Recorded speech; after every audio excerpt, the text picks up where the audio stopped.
सबुबेले से ही पुराना माछ भजा कहीं आज बनैबा एकदम अलग स्टाइल रे माछ भजा जहाँ को थरे खाइले स्वाद आपण भूली पारिबेनी। एई माछ भजा पई प्रथमे आमे गोटे मसला बनैबा तापई गोटे ब्लेंडिंग जार रे आमे पकेबा गोटे कप धनिया पत्र 1/4 कप पुदीना पत्र हाफ टी स्पून गोटा गोलमरीच हाफ टी स्पून धनिया पाउडर हाफ टी स्पून जीरा पाउडर लुण स्वाद हिसाब रे माछरे भी जति लुण दरकार से हिसाब रे एकाठी देदेबे 6 ରୁ 7टा रसुण गोटे कंचा लंका ए सब किछि को भलो भाबरे बाटी की आर गोटे मसला बनै नबा। एठी हमर मसला प्रस्तुत हो जाईची 6 पीस माछ को मु भलो भाबरे धोई की नेची प्रस्तुत करिथिबा मसला सब को एथिरे पकेइबा ता संगे पकेइबा गोटे टेबलस्पून चाउळ चूना 1/4 टीस्पून हळदी गुंड सब किछि को भलो भाबरे हमें गोळेई दबा।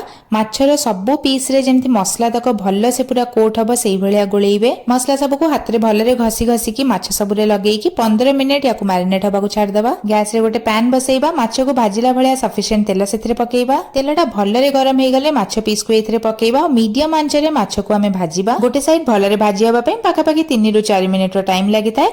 जेते पर्यंत गोटे साइड रे एटा भलो रे भाजी न हे जाईची ताकू उल्टेइबेनी। माछटा तळ साइड रो भाजी हे गला परे ताकू उल्टेई की आरपट साइडटा भी हमें सेही भलिया मीडियम आंच रे 3 ରୁ 4 मिनिट भाजी हबा पई छाड़ दबा। टोटल ऊपर प्राय 5 ରୁ 6 मिनिट रो टाइम लागियो माछटा भलो रे भाजी हबा पई। आ एठी अपन देखि पारथबे हम माछ बढ़िया से पूरा भाजी ही जाइए। गैस आंच को बंद करके गोटे प्लेट को काढ़ी नवा और देखा जाउछि ना बहुत ही डिलीशियस खाइबा को भी एटा सेतिकी ही भल लागि थाए। तो निश्चिंत ए रेसिपी को घरे ट्राई करिवे। भल लागिथिले लाइक शेयर और चैनल को सब्सक्राइब करिया को भूलिबेनी। पुणी गोटे नुआ रेसिपी संगे देखा हबा। रहिली नमस्कार।